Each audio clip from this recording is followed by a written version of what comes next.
Welcome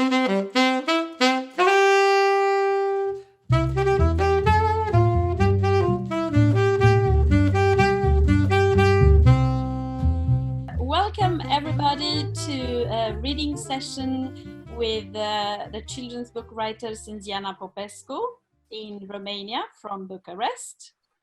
Hello, Arina. Thank you for inviting me. Thank you. And also we have with us Brandi from Reading Together Romania. Welcome. Hello, Arina. Thank you. Glad to be here. And you are not in Bucharest. Where are you? No, I am in the Jiu Valley in a town called Lupen. Wow. And I have to present my co-host here, Harap Alb. We are sitting in a sunny Stockholm, and we are looking forward to be a part of this reading session, Experimental Martinel, the Teddy Bear Experiment. And I have to make the greetings in Swedish as well. Okay. Så välkomna till den här läsningssession. Och nu lämnar jag över ordet till Sînziana. So now, Sînziana, it's your turn to take us in the magic world of your books. I'm going to read the first chapter, o ședință neobișnuită. Doamna învățătoare Daniela Dor a descoperit situația lui Todor Martin în una dintre ședințele cu părinții. Băiatul venise singur, fără bunicul pe care îl însoțea de obicei și stătea liniștit în ultima bancă. Bine, nu stătea foarte liniștit, doar nu era bolnav, dar stătea atât de liniștit pe cât putea să o facă un elev de clasa a 4-a. Uneori căsca, alteori își legăna piciorușele sau se scărpina pe creștet, dar în general vorbind, nu deranja pe nimeni. Și asta nu era de aici de acolo pentru un copil de vârsta lui. Desigur, uneori se mai întâmplase că la ședințele doamnei Dor să participe și copii, mai ales dacă adulții n-aveau cu cine să-i lase acasă. Dar până atunci nu se mai pomenise ca un copil să vină neînsoțit la un asemenea eveniment important. Ce face aici, Martinel?" îi șopti doamna Dor, când ajunse în dreptul băncii lui. Unde e bunicul tău?" Băiatul era atât de obișnuit să-i se spună Martinel, încât, dacă l-ar fi strigat cineva Teodor sau chiar Teo, i-ar fi luat ceva vreme până să răspundă. Toți colegii spuneau Martinel, iar asta îi se părea logic. Doar era grăsuț ca un ursuleț, mormăia când vorbea, iar numele lui de familie era Martin. Porecla la îndemână, credea el, și nu se supăra de fel. Ba chiar și doamna învățătoare începuse să-i spună Martinel pentru că îi amintea de ursulețul de pluș al fetelor ei.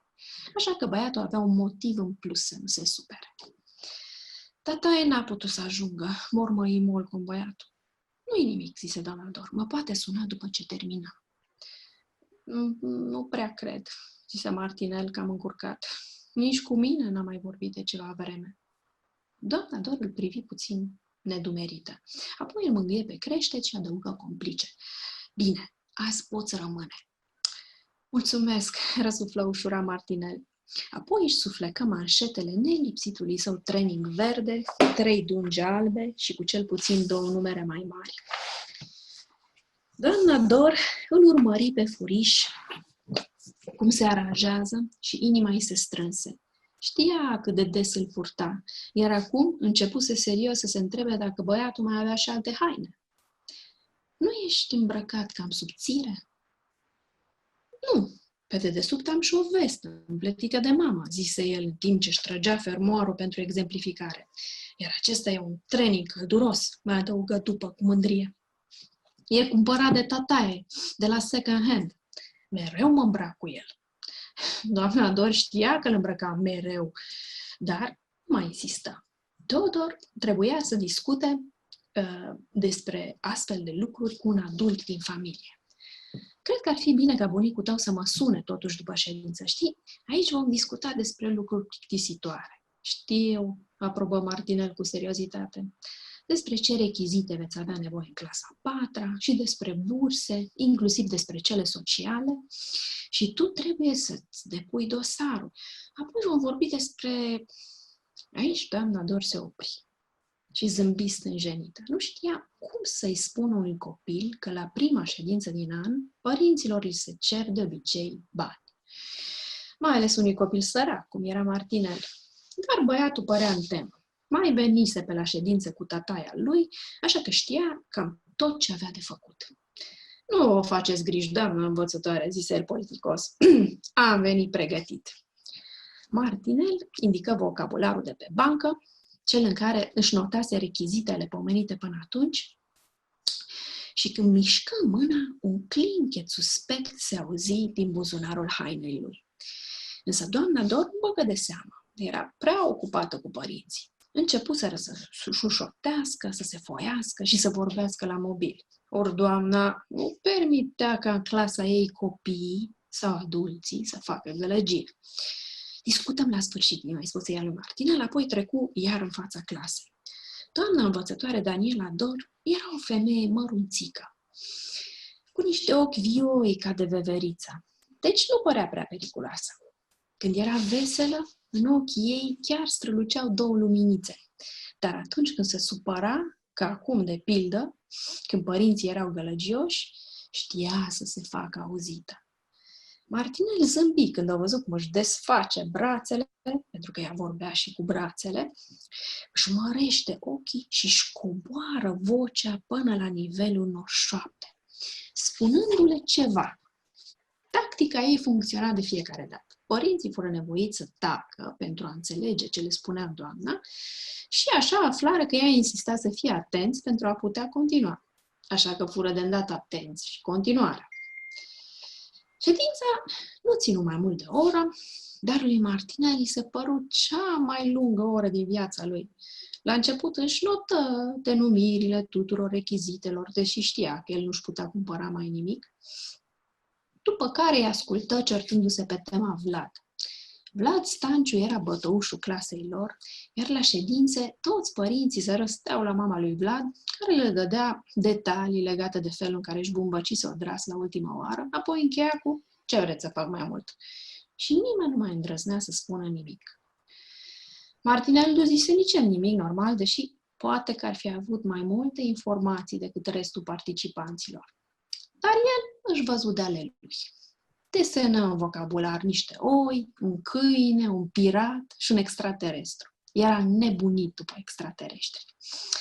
Însă, după o vreme, nu se mai putu concentra. Cei mari ajunseseră să dezbată chestiuni total neinteresante. Vorbeau despre dotarea clasei, securitatea elevilor, fondul școlii și altele la fel. Așa că Martinel se întinse frumușel pe bancă și a dormit. Când se trezi, sala de clasă era goală. Toți părinții fugiseră. Cel puțin așa bănuia Martinel, ținând cont de subiectele noastre discutate. Dar doamna Dor mai era lângă el și scutura ușurel. Nu ți-am spus că ai să te plictisești? Îi șoptia. Îmi pare rău că am adormit, se scuză Martinel, dar a fost greu să mă țin. Vă admir că ați putut vorbi despre atâtea lucruri noi. Și tot mai sunteți trează. Mulțumesc, surâsă doamna Dor, ești foarte amabil. Poate că aș fi rezistat și eu, mormăi Martinel, dar de la o vreme nu mai dorm bine noaptea. Martinel căscă, se întinse și se ridică lent din bancă. Apoi își vârâ vocabularul în buzunar și clinchetul suspect se auzi iar. Însă de data asta doamna Dor îl remarcă. Atunci va trebui să vorbim cu bunicul tău și despre orele tale de somn, îi spuse ea. Când? Întrebă băiatul, puțin îngrijorat. Acum, când te voi duce acasă. Domnul Dor vine să mă ia cu mașina și i-am spus că te ducem și pe tine acasă. Ajungem imediat. Doamna Dor îi zâmbi, dar el începu să se foiască, chiar să tremure puțin, iar clinchetul se auzi din nou. Mai tare și mai tare. Ce-ai în buzunar? Zise doamna Dor, convinsă că l-a prins cu o boroboață. Martinel nu priceput din prima clipă la ce se referă doamna, doar el era cu gândul la tataie, dar când își atinse buzunarul, răsuflă ușurat. Apoi scoase la iveală o pungă plină cu monede de 5 și de 10 bani. Părea că își spărsese pușculița și își îndesase în punguță tot avutul. Uitasem, se scuză el, asta e pentru fondul clasei. Doamna Dor privi când spre el, când spre punga de bani legată cu un elastic de prins părul. Nu mai zâmbea. Părea tristă, chiar rușinată. Iar Martinel nu înțelegea de ce anume o supărase. Mama ta știe că ești aici? Mama nu e în țară, e în Spania, zise el cu seninătate. Eu sunt pui de căpșunar. Cine ți-a spus așa? Întrebă doamna Dor încruntându-se. Toată lumea. Doamnei Dori se pus un nod în gât, iar ochii ei părură și mai triști decât înainte. Sună bine, încercă Martinel să o înveselească. Tot ce ține de căpșuni sună bine. Știți, căpșunile sunt fructele mele preferate. Teodor? Când doamna îi spunea Teodor, era grav. Deci Martinel își luă un aer solemn și doamna Dor continua. Din cauza asta venea doar bunicul tău la ședințele cu părinții? Păi, nu venea doar el, nu veneam și eu. Așa e, dar acum de ce te-a lăsat singur? Tataie doarme, șopti Martinel. Îl trezim, zise doamna Dor, cu dârzenie. Poate așa vom afla de ce tu nu poți dormi noaptea, dar el doarme și ziua. Nu prea cred că veți reuși, șopti Martinel. Am încercat și eu asta vară. La un moment dat mi-a zis să te faci mare și cu minte și să o asculți pe mami. Apoi a adormit iar. L-am scuturat mult, l-am strigat. Dar nu s-a mai trezit. Nici măcar cei de la Smur n-au putut să-l trezească. Un domn doctor drăguț mi-a spus că tataie doarme profund și că nu trebuie deranjat. Apoi s-a jucat puțin cu mine, dar trebuie să plece, deoarece primise un alt apel. Așa că am stat la o vecină până a doua zi, când a venit mama înapoi în țară. Mama l-a îmbrăcat frumos pe tataie, l-a învelit cu o pătură, așa, până peste cap, arătă el, ca să nu-i fie frigă. Apoi l-a luat cu ea. Cred, adăugă Martinel, deși nu părea întru totul convins de raționamentul lui, cred că au doctori mai buni în Spania. 2 lacrimi se prelinseră pe obrajii doamnei Dor. Se șterse în viteză, ca Martinel să nu observe, ba chiar se prefăcu puțin răcită și se întoarse într-o parte pentru a-și sufla nasul. Dar el văzu că o întristase, mai ales că se mânjise toată cu rimel și părut tare rău că o făcuse să plângă. Doamna Dor își drese glasul înainte să vorbească din nou. De cât timp stai tu singurel? Întrebă ea, încercând din răzputeri să păstreze un ton firesc. Martinel făcu o socoteală fulger pe degete, apoi răspunse ca atunci când era scos la tablă. De 2 luni și 10 zile. Doamna Dor se înroși până în vârful urechilor, iar ochii se împăienjeniră iar. Martinel știa că așa făcea ea când se emoționa, așa că nu se îngrijoră prea tare. Dar imediat după se întâmplă ceva tare curios, care îl căpuse pe gânduri. O văzut pe doamna cum țâșnește ca din pușcă spre automatul de pe coridor, cum vâră în el multe fise și apoi cum îl lovește cu pumnii. Martinel nu mai văzuse până atunci chiar așa de supărată. Știa că aparatul era vechi și că nu mergea bine, deci bănui că era supărată și din pricina asta. Totuși, părea să fie mai mult de atât. Însă, nu apucă să elucideze misterul pentru că nu dură mult și din aparat să curgă bătăți, croasante și sufleți. Așa că toate temerile lui se risipiră ca un fum când doamna Dor intră iar în clasă cu brațele pline și așeză bunătățile pe catedră. M-am gândit că poate ți-e foame, îi spuse ea, precipitat. Ochii lui Martinel străluciră. Da, era foarte foame. Eu trebuie să dau niște telefoane, adăugă ea, pe un ton care punea ceva la cale, Până atunci tu așează-te la catedră și papă ce ți-am adus, vin imediat. Doamna Dor ieși pe coridor și începu să vorbească la telefon în șoaptă.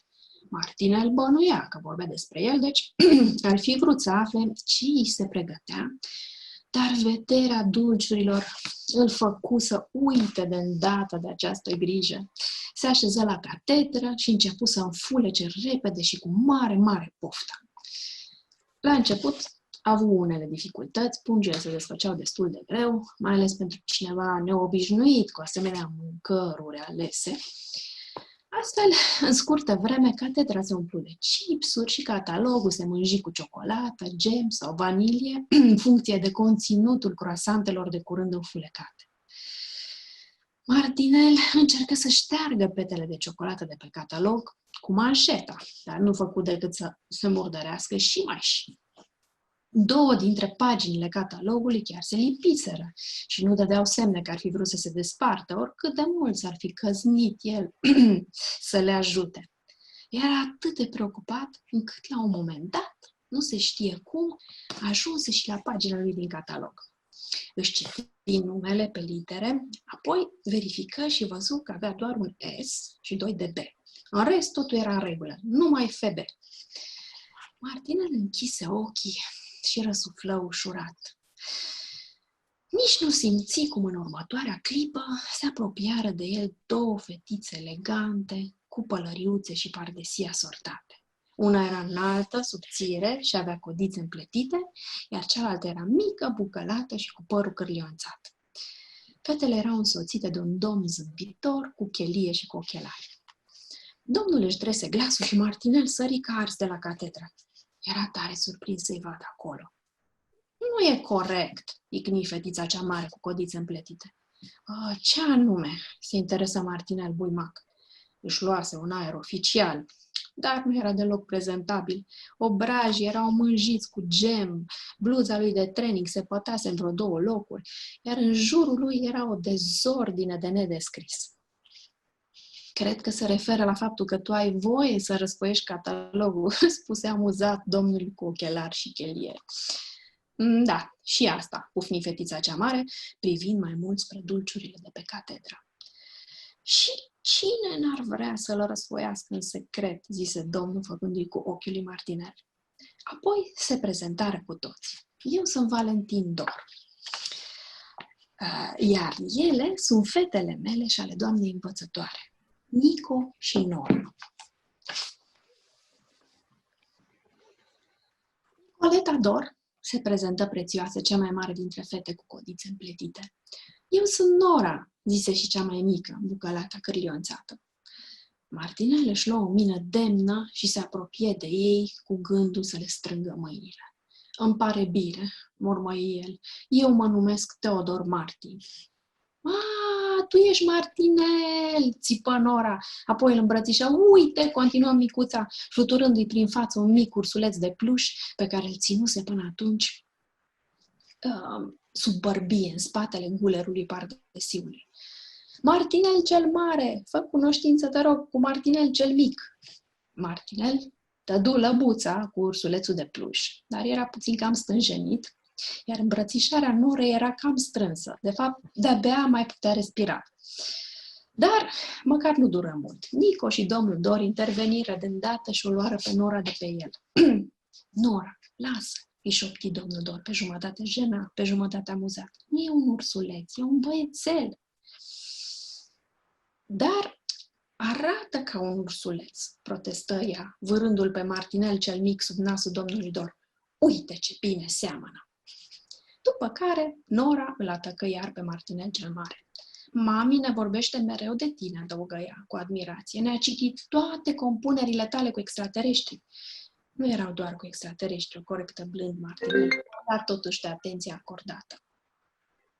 Știu, chiui Nora, una era cu gelatinosul extraterestru, alta cu elful Elo, elful moșului, alta cu crucișătorul pușculiță și una despre un câine. Cum se numea câinele tati? Super Azorel, îi suflă domnul Dor.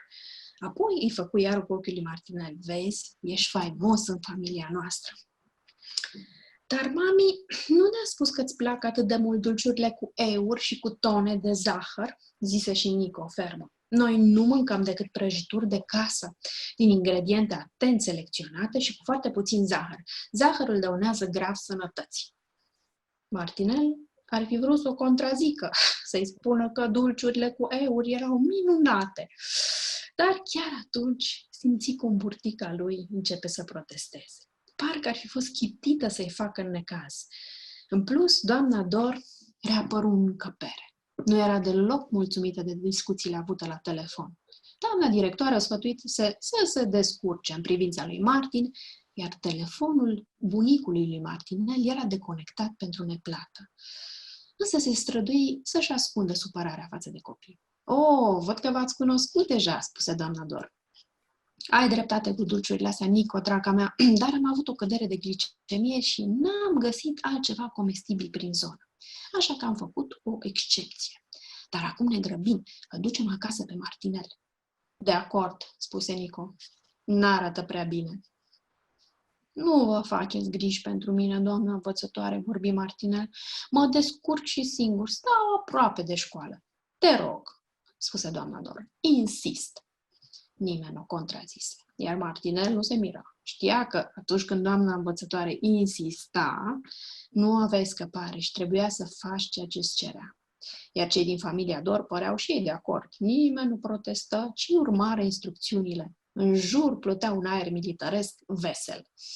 Astfel, după ce doamna Dor mormăi de vreo câteva ori, vai, ce e aici, strânse dezastrul de pe catedră și înhăță catalogul lipicios, se încolonară cu toții și porniră spre mașină. The end of the first chapter. Va urma. How was it? Cum? M-ați auzit? A auzit? A fost foarte bine. Yeah. Bine. Mă bucur că m-ați auzit. Very nice, yes. Thank you very much. And now we continue with Brandi. Yes, I'm ready. Yeah. Chapter 1, An Unusual Meeting. The teacher, Daniela Lonning, had discovered Theodore Brown's situation during one of her parent-teacher meetings. The boy had come alone without his grandfather, who usually accompanied him, and was sitting very quietly at a desk at the back of the class. Well, he wasn't that quiet, but he wasn't loud either. He was sitting there as silent as a fourth grader could. Sometimes he would yawn or balance his feet or scratch his head, but generally speaking, he was quite still and didn't disturb the meeting. And that wasn't easy for a child his age.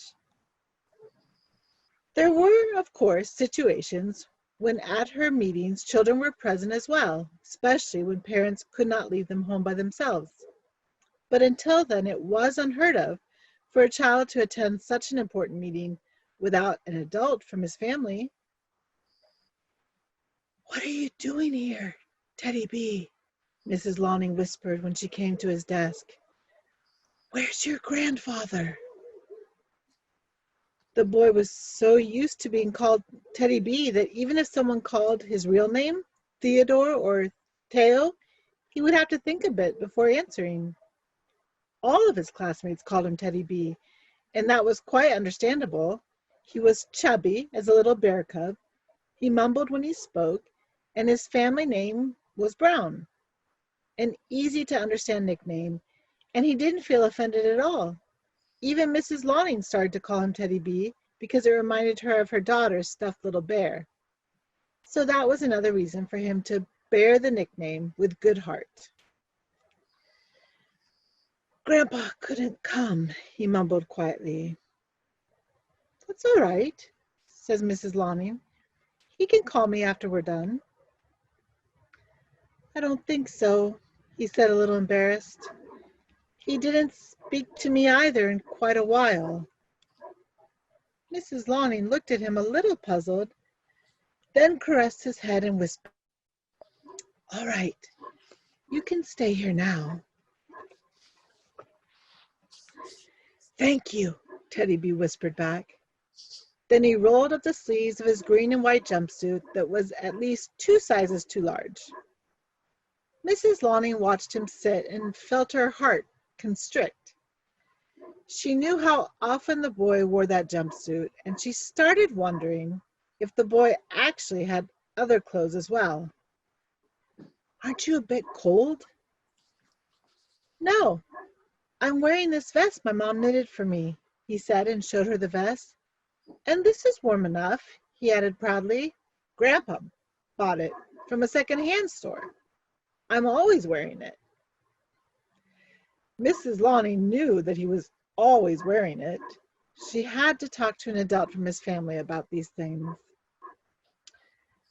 "I think it would be better if your grandfather called me after the meeting. You know, this is really boring for a boy." "I know," Teddy B seriously agreed with her.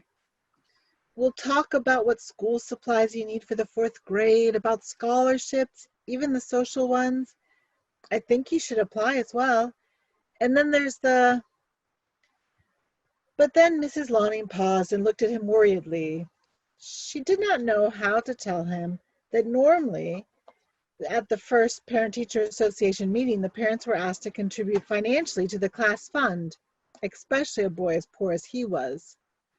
But the boy had come to meetings with his grandfather, so he knew about things. "Don't worry, miss," he said politely. "I came prepared." Teddy B indicated the notebook on his desk where he wrote everything that he needed to buy. And when his hand moved, there was a soft jingling sound coming from his pocket. But Mrs. Lonning didn't notice that because she was busy with the parents in the class. They had started talking to each other and using their phones. Now that was something she did not allow, noise in her class. "We'll talk later," she told Teddy B and moved to the front of the class. Mrs. Daniela Lonning was a short woman, always alert like a squirrel. She never looked angry, and in fact, when she was happy, her eyes sparkled. But when she got irritated, like right now, for instance, when the parents were getting noisier, she knew how to make herself heard. Teddy B smiled when he saw her spread her arms, because she talked with her arms as well, and started whispering something.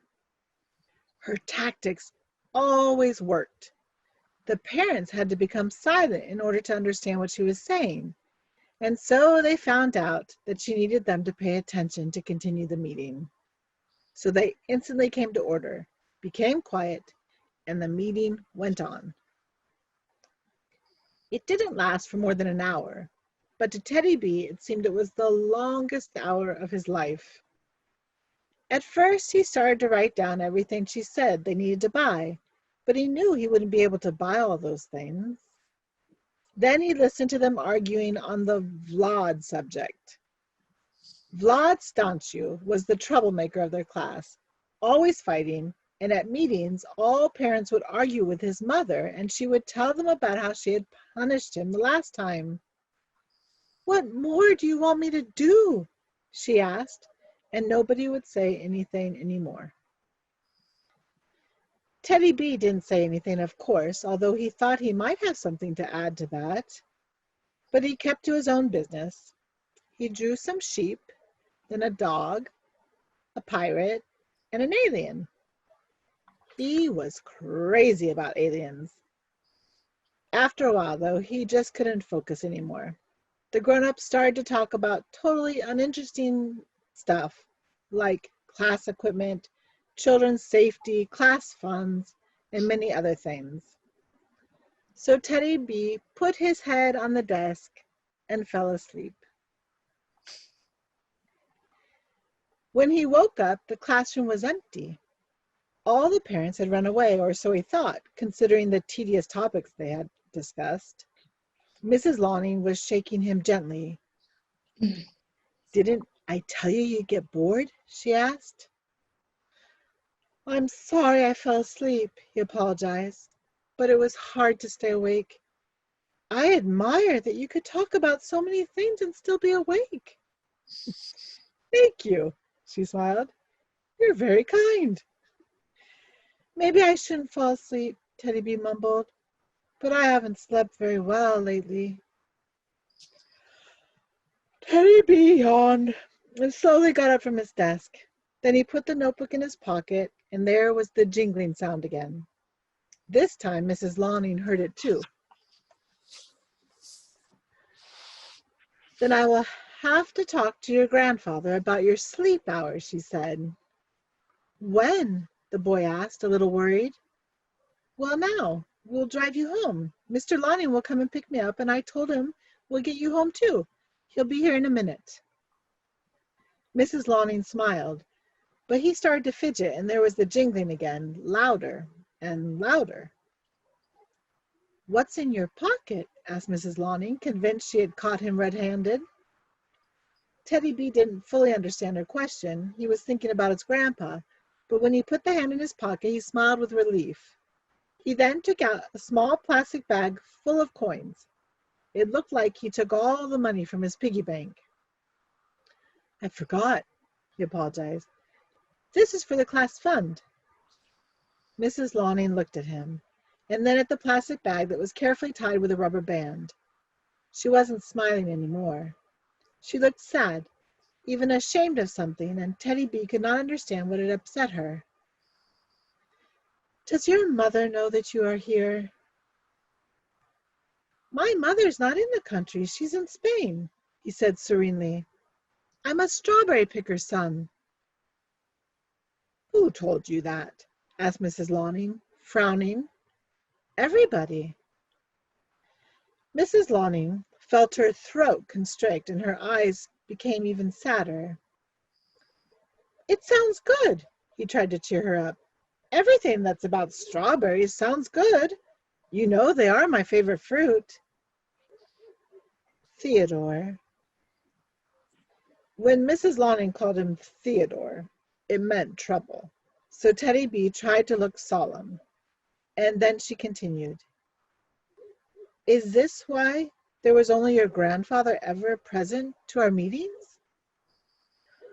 Well, it wasn't just him. I came too. That's right. But why did you come alone today? He's sleeping, whispered Teddy B. We'll wake him up, said Mrs. Lonning purposely. Maybe then we'll find out how come you can't sleep at night and he is sleeping during the days. I don't think you will, the boy said. I tried to in the summer. He told me, you grow up and be good and listen to your mommy.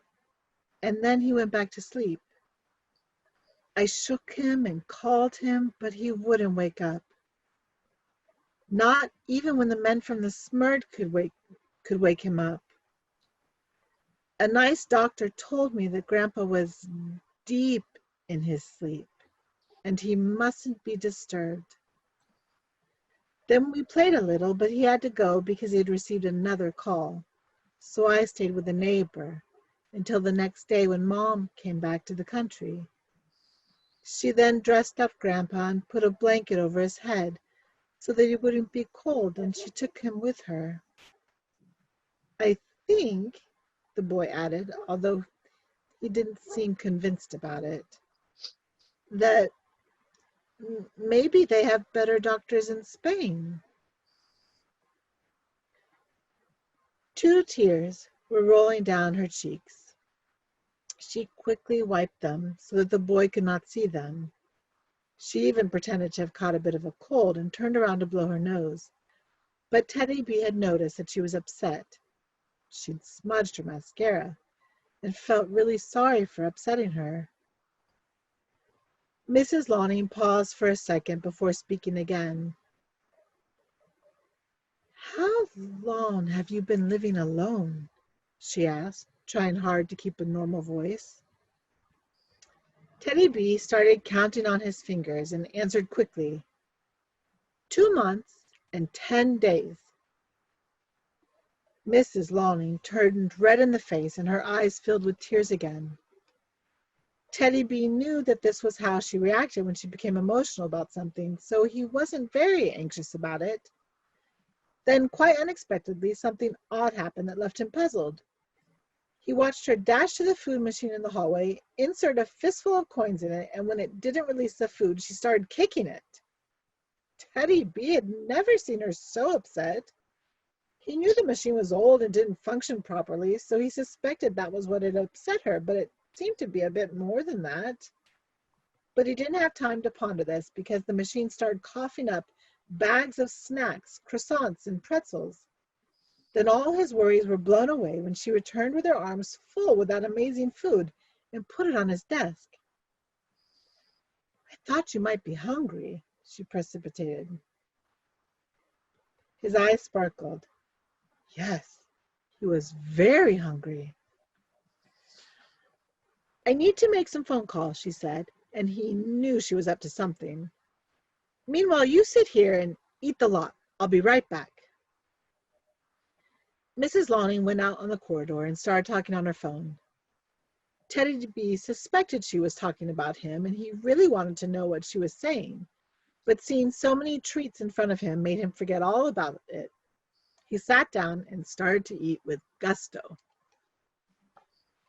It was a bit difficult in the beginning. The bags would not open easily, especially for someone not used to such rarities. In a short time, the desk was full of chips, and the class catalog got smeared with chocolate, vanilla, and marmalade, or whatever the filling was in the croissants. Teddy B tried to wipe the pages clean with the sleeve of his jumpsuit, but he only made a bigger mess. 2 pages in the class catalog got glued together, and he was desperately trying to break them apart, and somehow, totally unintentionally, the catalog opened at the page with his name on it. He then started looking at his grades, and noticed that there was only an S for sufficient, 2 G's for good, and the rest of them were all VG, very good. That wasn't bad at all. Teddy B closed his eyes and let out a deep breath. He didn't even notice that 2 little girls had approached him. One was tall and thin, with her hair braided. The other was shorter, chubby, and had curly hair. Both were wearing elegant matching hats and coats.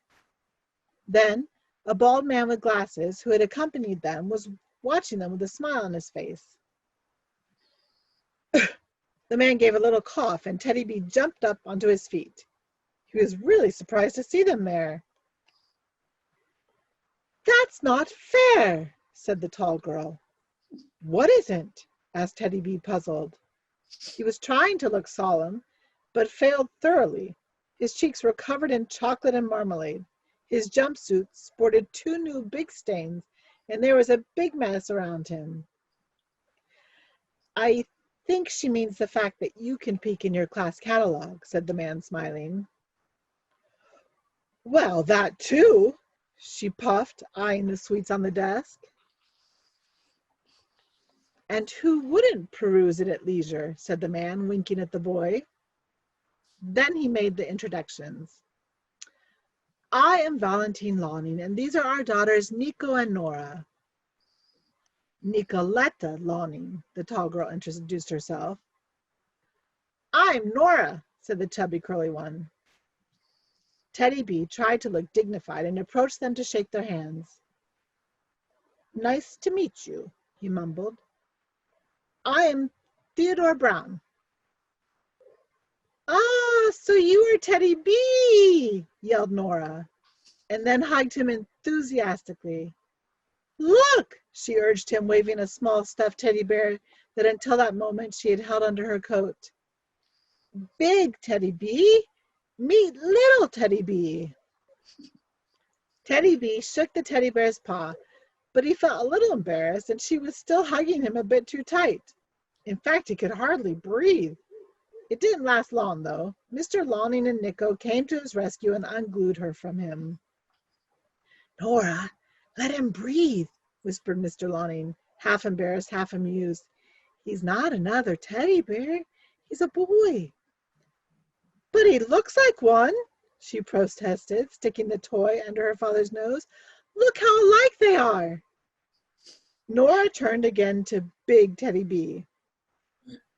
"Mom always talks about you at home," she said admiringly. "She read us all your stories with aliens." "They weren't only with aliens," the boy corrected her gently, flattered though.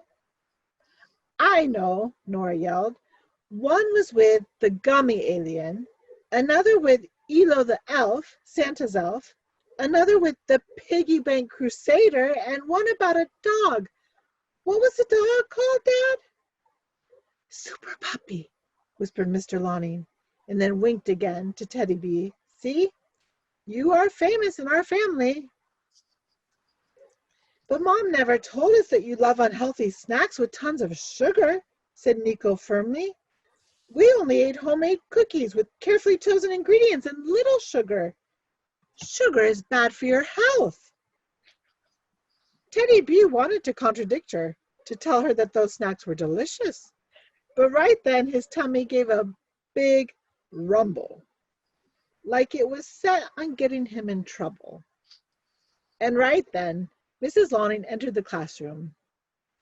She was not happy with the outcome of her phone conversations. The principal had advised her to do what she thought was best for Brown, and his granddad's phone was disconnected, but she tried not to let the disappointment show on her face. "Oh, I see you've already met," said Mrs. Lonning. "You were right about these sweets, Nico, my dear, but my sugar was low and there was nothing else to eat around here. So this was just an exception. But now we're in a hurry. We need to get Teddy B home." "Agreed," said Nico. "He doesn't look too good." "Don't worry about me, miss," said Teddy B. "I can manage. I live quite close." "Please," said Mrs. Lonning, "I insist." Nobody argued, and Teddy B was not surprised. He knew that when she insisted, there was no other option than doing what she was asked of you. The Lonings agreed with her, so nobody protested and followed her instructions. There was a funny military spirit in the air at that moment. And so, after Mrs. Lonning muttered, "What a mess!" a few times, they cleaned it up. She took the class catalog with her, and all 5 of them marched to the car. Thank you. Thank you. Thank you very much, Brandi. Thank you. Wow. Delightful. Yes. Yes. That was really very nice listening to you, to the books. I now invite you for a short discussion. Out here and me, we just prepared some questions, both for Sînziana and for Brandi, now that she was able to join us, which I'm very sorry for. And I would like to ask Sînziana first, what inspired you when writing those books? You can start with Mașinuța Curcubeu. Mașinuța Curcubeu, yes. Well, my son actually inspired me, and the Rainbow Car was the result of an improvisation. As any parent, I have read stories to my boy, bedtime stories, and sometimes he challenged me to say something new, something different. So this book was born out of a play, actually. So I told him the story over and over again, and after that I thought maybe it's not that difficult to put it on paper in the end with his drawings, because he was the first illustrator of the story. He was 5 at that time. So this is the story behind the story, the Rainbow Car. And with Martinella was the Experimentul Martinel, the Teddy Bee experiment, was a little bit complicated because the idea was following me for years.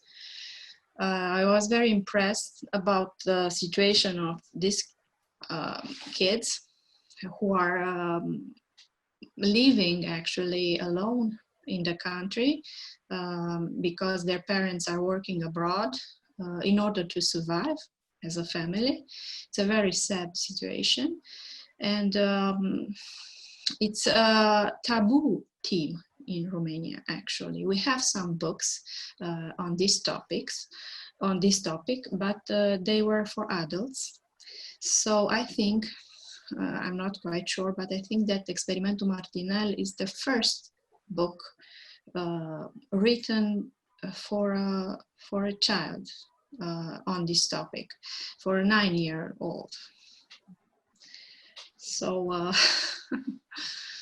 yeah, I know that in Sweden there last year was published a book about the same topic, although is mixing up the issue of Roma people coming and begging in Stockholm, yes. Oh.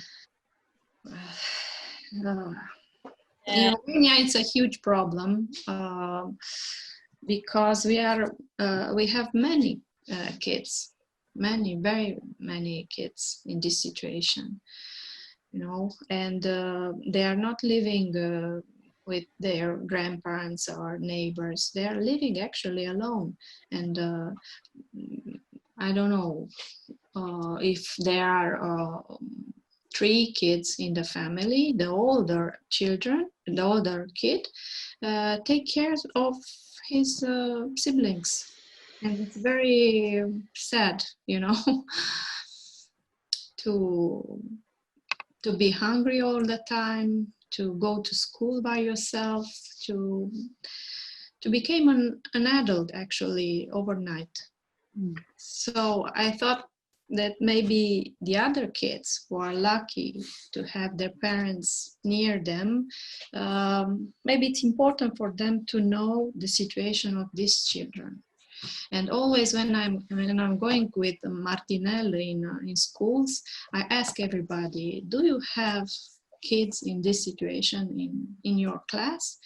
And sadly, they tell me that they have, and they tell me their names. And sometimes that kid is answering me, yes, I am like Martinel. I am in that situation.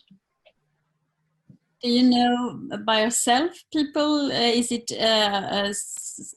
some parts autobiographical or? No, it's not about myself. But I was working as a journalist for years. Not in the serious press, in the pink press, but I've read many articles on this theme, and I know what is happening, especially in Moldavia, and not in Transylvania, but in Moldavia especially. There are many in this situation. I've read an article about a teacher who was in a way sort of Daniela Dor, you know, because he was looking after all of his class. All of that children, 30 children, I don't know how many were in that class, were in that situation, you know, with parents working abroad, and they were staying after classrooms after school, you know, to do their Homework? Yes, homeworks. I'm sorry, homeworks there with her. So they were looked after by one person in her time, in her free time, you know. Yeah. Nobody was helping them. When I'm saying nobody, I mean the authorities. That's right. You know, the mayor or somebody, you know. Only the teacher was there for them a couple of hours. because after that they were going to an empty room, an empty house, where usually they were starving. So I'm really very happy that Pioneer Press have been able to publish the book and also translating it into English. Yes, I'm very happy too, especially for that translation and audience actually. And one more question about for you, Sînziana, before I let Brandi in. What was your first impression when you saw the illustrations? And if we start with the experimental Martinel, what was your impression thinking on the story and the way the visual was telling? Yes, they were beautiful, the illustration, and very suitable with the text, I think. And the rainbow car, I fell in love with the illustration, and I'm Irina Maria Iliescu, the illustrator, is still my friend, and we have many projects together even now. And Martinel, the illustration are signed by Andra Badea, who is very talented, in my opinion. Yeah. I now would like to ask Brandi about those books.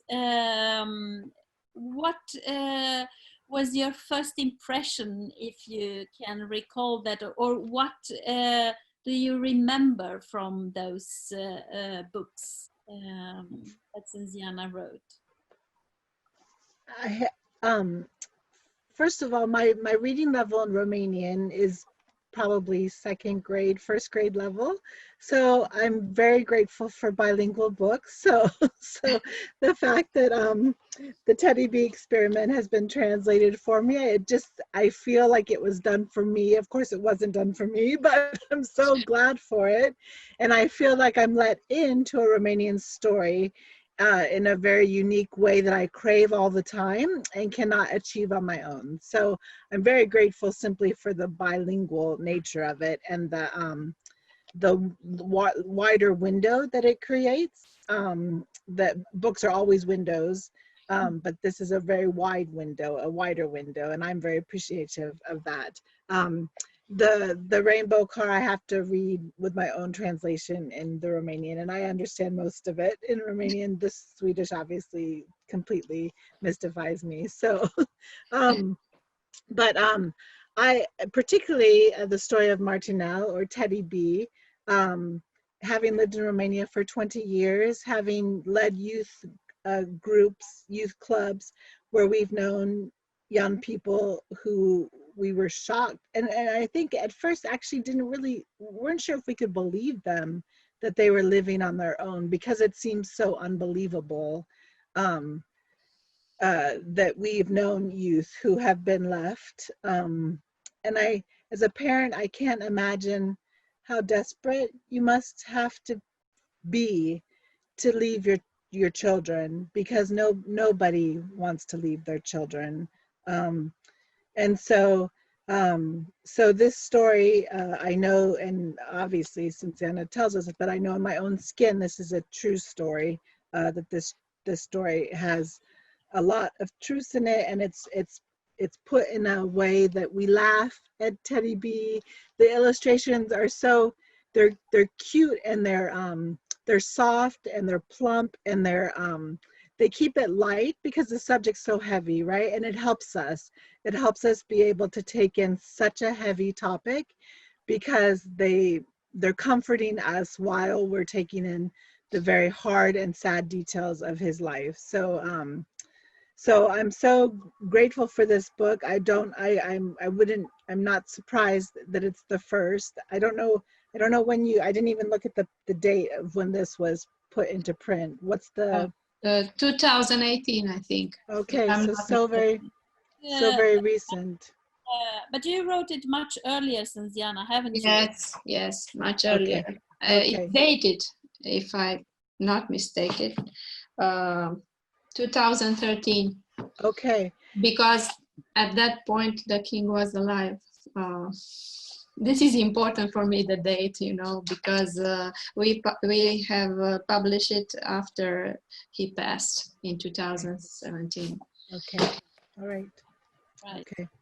And I know that you trying to have the book published in Romania was not easy, and I was even more happy with the opportunity to have the book published by Pioneer Press, both because it's the profile of the publishing house is bilingual, so addressing people from several cultures is very important.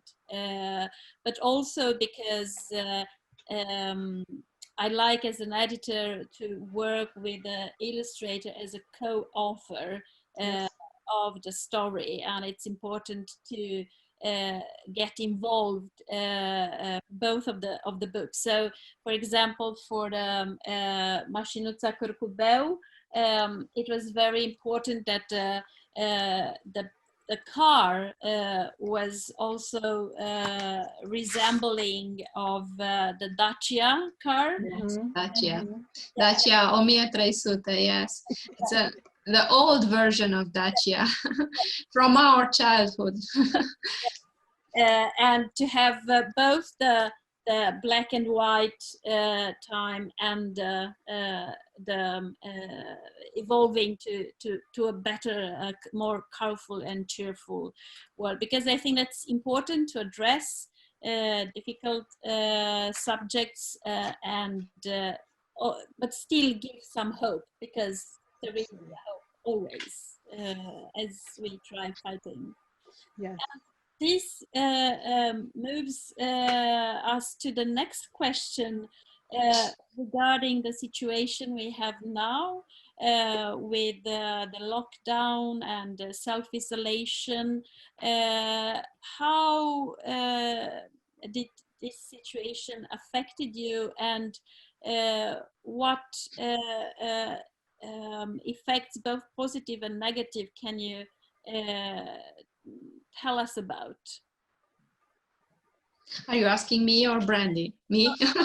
Okay.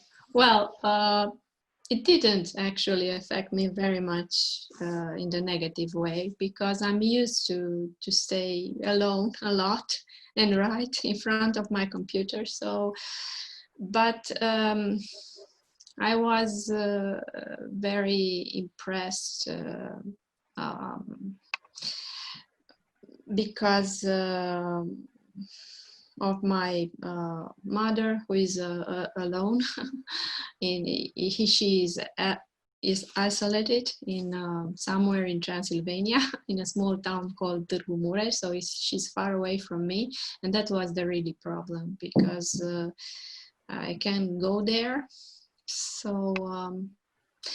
But in rest, it's for me it's not so different, you know, because I'm used to be isolated actually a lot. And then I want to ask you actually if you can describe for us a writing session for one. Writing session, yes. Well, you are waking up in the morning before everyone else is doing that? Are you writing late in the evening or during the day? How are you doing? Usually I'm waking up in the morning. When it's different from book to book. It depends on its dimensions. You know, when it's a small story like Mașinuța Cârcubeu, well, this story I told it and retold it all over and over again to my son as a bedtime story. But when I put it down on paper, it took me half an hour. So it wasn't much, yes. But Martinel took me 2 or 3 months. And this after the idea was haunting me for years. And the characters were also crystallized, you know. After that, I stayed at my computer 2 months and put it down on paper. At least the first draft. and then write it and rewrite it, you know, because writing is rewriting.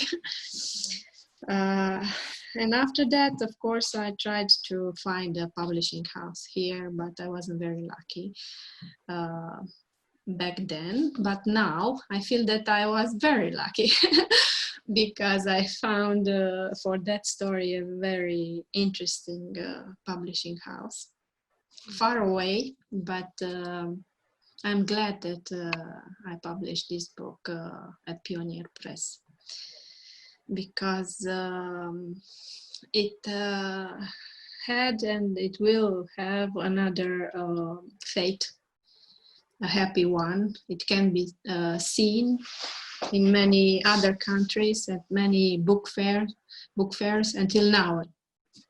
I don't know what is going to happen next year or next month, but until now was a lucky book, one that traveled a lot abroad. Yeah. And it was also well received in Romania. When we launched it, it was sold out after a month. Yeah. Yeah. That's actually, I really hope, because Pioneer Press wants to introduce new stories and new subjects and also new writers.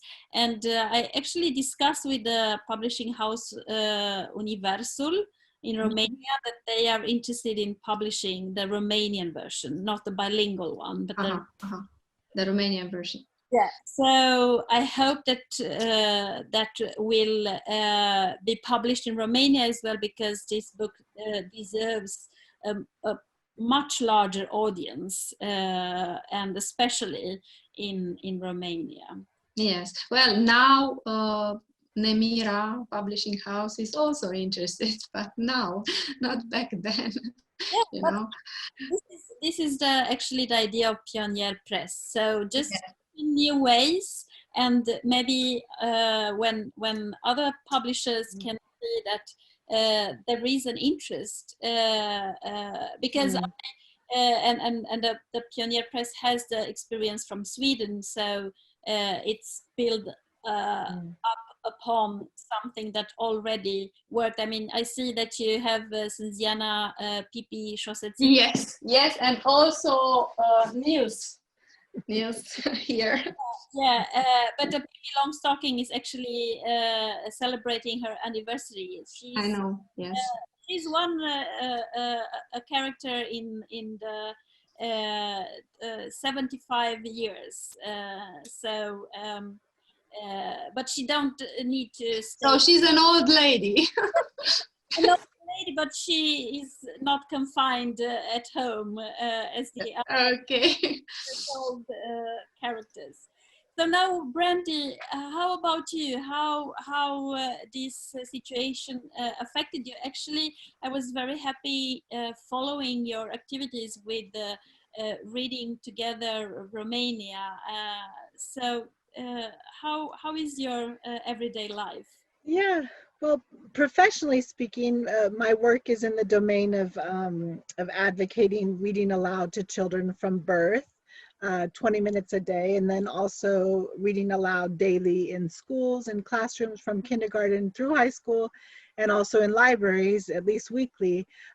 Professionally, I almost feel like nothing could have boosted reading aloud in Romania better than a pandemic, because so much reading aloud is being done, at least visibly online, where more people can access it. So just professionally speaking, I think reading aloud has gotten a huge boost from unfortunate circumstances. So personally speaking, and from where I'm located here in the Jiu Valley, I do need to say that while we are very comfortable being quarantined, we live in a home, we have nature around us, we're able to get outside, we are very aware that probably more, I mean, who knows the statistics, but probably half or more than half of the children in our area, quarantine has been a a time of suffering, of great suffering. And so we have friends, families with children that barely stepped outside their apartments for 2 months. And I don't think that we're going to know the consequences of this for a long time. So I think that there's a lot of sadness and a lot of yeah, just sadness for what this has meant to a lot of young children. Also, as much online reading that is being done, it really only meets a few children when you're looking at all the children of this country.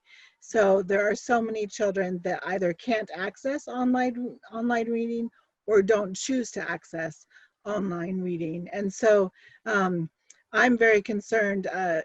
There's something in literacy, something called the summer slide. And basically, if a child doesn't read 4 to 6 books during the summertime, and they can be comic books, it doesn't matter what they are. In fact, it's preferred that they choose them, read of their choosing for pleasure. But if they don't do that, science has shown, studies have shown that they'll start the new school year behind where they ended the previous school year. And so now in 2020, we've just added spring to the summer slide. And so children who most desperately can afford the losses, academic losses of summer, now have academic losses of having lost their entire spring. And so I'm very worried, along with many others, about what this means for children who can't afford those losses. So a lot of people here on the ground are trying to think outside the box. How do you get education into the homes of children who are not accessing education online? How do you get it into their homes so those kids can have education value added to their free days that they have now? So hopefully a lot of creative ideas will come about. I think a lot of people are thinking. This meeting through Zoom is also a result of this situation. And yes. I also can add that since I'm in Sweden and there is a lot of reporting about the Swedish strategy, which is not as loose as understood abroad. I mean, we have a lockdown, but we still have the nurseries and primary schools open, also because of what you are saying, Brandi, at not losing the continuity of reading and writing. And now actually even the high schools and universities are going to open from the 15th of June. And it's not because it's going to be so much teaching because the academic year is to an end, but because the people who lost the opportunities during this lockdown could get back and just catch up with some activities during the summer when the risks are not as high as it will be probably in autumn and it was in the spring. Yes. So I'm also hoping that the ingenuity and the new ideas will help us to improve things that had to be improved long before. But that's right. That's right. A window to do that. That's right. That's right. That's right. Okay, Harap Alb here says that I forgot to ask his question, and he has 2 questions, one for Sînziana and one for Brandi. And the one from for Sînziana is, what would you like those books to be remembered for? You can catch up just. Well, the Rainbow Card, you know, it's a story who I think helps kids to make new friends and also to teach them to how to keep an old friendship. So that's one reason. And the other one, because it's a bilingual book written in Romanian and in Swedish, I think that it has another role. It's very useful for kids who are living in multicultural environment to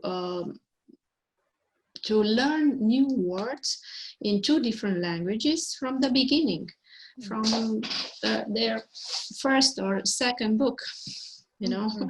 And Martinel, I think that maybe the kids and the parents will remember it,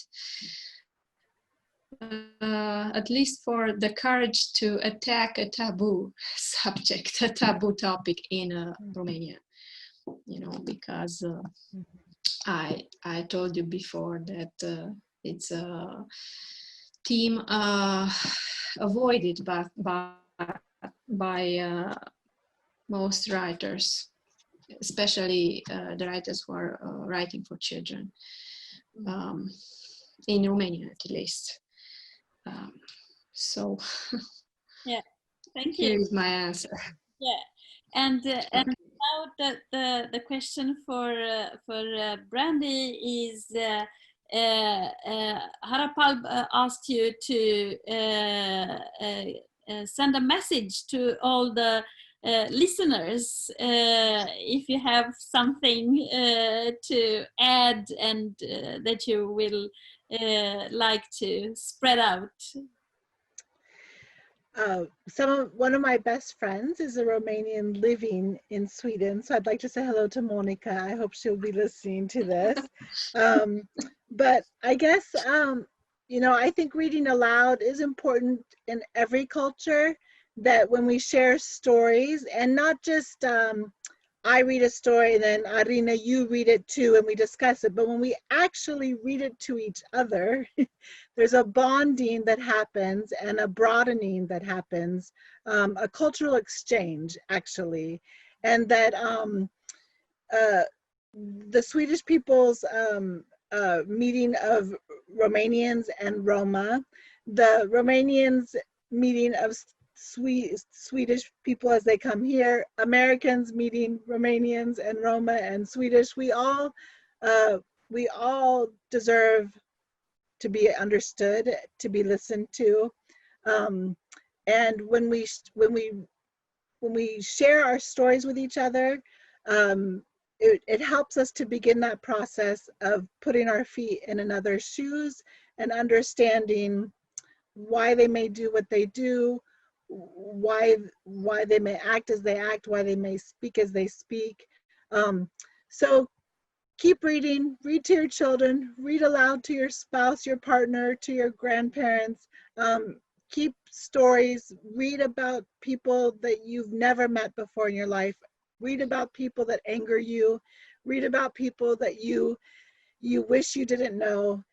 Increase your understanding. We all have a story to tell, and we all deserve to have our stories understood. So, yeah. Okay. Thank you very much for Thank you, Brandi. joining us, and thank you for the listeners, and hope that we will meet together and for new reading sessions and new story to be discussed and read together. Thank you. Thank you, Brandi. Thank you, Rina. Thank you, Sînziana. Thank you. I wanna find the princess, and you can call me Harap.